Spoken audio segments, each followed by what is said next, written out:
Susanti diusir dari kampung durian runtuh. Kisah bermula ketika Susanti datang untuk mengajak bermain Upin dan Ipin serta kawan-kawan. Namun saat itu kawan-kawan terkesan cuek dengan Susanti yang datang. Bahkan Fizi dan Ehsan pun sampai bertengkar karena kehadiran Susanti yang tidak diinginkan. Susanti yang tahu diri pun memilih untuk pergi karena kehadirannya tidak diinginkan oleh kawan-kawan.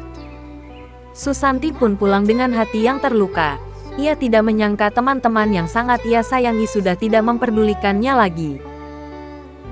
Susanti pun masih ingat momen ketika ia baru tiba di kampung durian runtuh. Dan saat itu ia masih sangat disayang oleh kawan-kawan. Kita ada kawan baru. Kenalkan diri kamu. Nama saya Susanti. Hai teman-teman. Hai. Saya dari Jakarta. Saya harap teman-teman semua senang sama saya. Susanti boleh pergi duduk. Tepi lah. Pergi duduk sini. Mael. Yelah. Dan cerita hanya tinggal cerita. Saat ini Susanti tidak lagi disayang seperti dulu. Setelah cukup lama berpikir, Susanti pun akhirnya memutuskan berkemas dan kembali ke Indonesia. Abang Gojek yang mendapat telepon dari Susanti pun langsung bergegas menjemput Susanti di rumahnya. Tak lama berselang Gojek pun tiba di depan rumah Susanti. Dan saat hendak berangkat ke bandara, entah apa yang terjadi, si abang Gojeknya ngambek dan tidak jadi mengantarkan Susanti ke bandara. Susanti pun terancam ketinggalan pesawat. Opah yang melihat kejadian ini pun langsung sigap menawarkan diri ke Susanti untuk mengantarkannya ke bandara. Dengan kecepatan penuh Opah melaju. Hal ini dilakukan agar Susanti tidak terlambat masuk ke pesawat menuju Indonesia. Dengan pengalamannya yang sudah 100 tahun hidup di dunia, Opah pun berhasil menerobos masuk bandara dengan cepat. Dan sebelum masuk pesawat, Opah pun memberikan kado perpisahan dengan jumping di landasan terbang pesawat. Opah pun berhasil membuat bonyok Susanti akibat terjungkal setelah jumping. Ente kadang-kadang ente. Dan setelah puas, Opah pun langsung bergegas menuju pesawat Susanti. Tanpa menunggu lama, Susanti pun meyakinkan diri untuk naik pesawat dan meninggalkan semua kenangan di kampung durian runtuh. Mesin pesawat telah dihidupkan. Susanti pun terbang dengan kenangan indah bersama kawan-kawan. Indahnya matahari terbenam menjadi pemandangan yang indah sebelum kembali ke Indonesia. Tak lama berselang, saat di tengah perjalanan, tiba-tiba pesawat yang ditumpangi Susanti mendapat serangan dari Israel.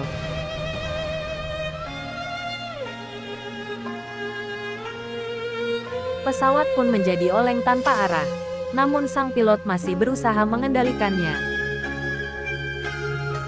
Hingga akhirnya serangan kedua dan seterusnya menghantam pesawat. Pesawat pun tidak dapat dikendalikan karena kerusakan berat. Susanti pun berpulang dalam kejadian itu. Dan kini Susanti hanya tinggal kenangan.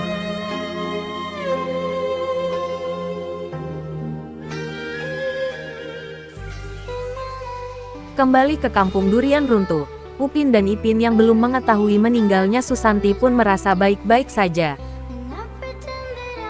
Namun ia dan kawan-kawan merasa ada yang hilang semenjak kepergian Susanti kembali ke Indonesia. Rindu nanti.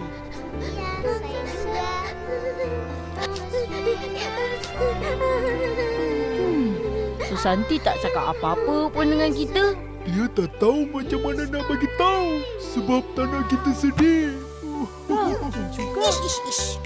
Oleh sebab itu kawan-kawan memerintahkan Upin dan Ipin untuk ke Indonesia untuk menjemput Susanti. Tanpa menunggu lama, Upin dan Ipin pun bergegas ke bandara agar cepat bisa sampai ke Indonesia.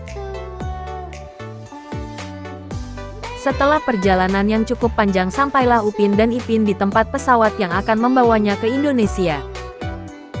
Tanpa membeli tiket, Upin dan Ipin pun bergegas menaiki pesawat di hadapannya. Tunggu.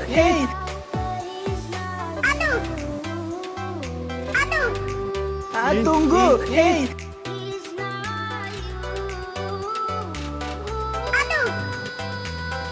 Dan tanpa disadari Ipin pun tertinggal karena terlambat naik pesawat.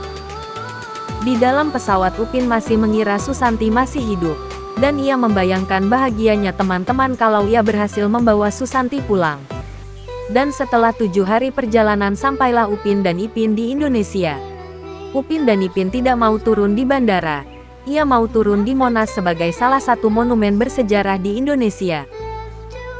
Sang pilot pun berusaha menuruti Upin dan Ipin. Dengan segenap keahliannya sang pilot pun berhasil mendaratkan pesawat di Monas. Meskipun sempat membuat macet dan bodi pesawat menjadi rusak, sang pilot pun tetap bahagia karena membantu Upin dalam menemukan Susanti. Dan saat sudah turun dari pesawat, Upin terkaget karena ternyata Ipin berhasil naik pesawat dengan berpegangan pada roda pesawat. Dan saat sudah di Indonesia, Upin dan Ipin pun meminjam mobil Rafathar untuk berkeliling mencari alamat Susanti. Dan karena belum bisa mengendarai mobil, Upin pun sering menabrak mobil orang di jalan. Meskipun banyak menimbulkan kerusakan, Upin dan Ipin pun tetap melaju dengan kecepatan tinggi untuk sampai di rumah Susanti. Setelah 2 hari perjalanan sampailah Upin dan Ipin ke rumah Susanti. Mereka sudah tidak sabar untuk bertemu Susanti dan mengajaknya kembali ke kampung durian runtuh. Namun karena rumah Susanti dalam keadaan kosong, Upin pun berinisiatif untuk mencari tetangga Susanti untuk menanyakan kondisi Susanti. Dan di saat itulah Upin mengetahui kalau Susanti sudah meninggal dalam perjalanan ke Indonesia. Dan karena Upin masih belum terima dan masih mengira ini adalah sebuah prank, Upin pun bertanya kepada adiknya Susanti. Adik Susanti pun membenarkan kabar duka tersebut. Dan ia pun menunjukkan di mana letak makam dari Susanti. Dada Upin sesak tiada terkira. Ia tidak menyangka ia tidak akan berjumpa kembali dengan Susanti. Ia juga tidak dapat membayangkan bagaimana sedihnya kawan-kawan bila tahu Susanti sudah tiada.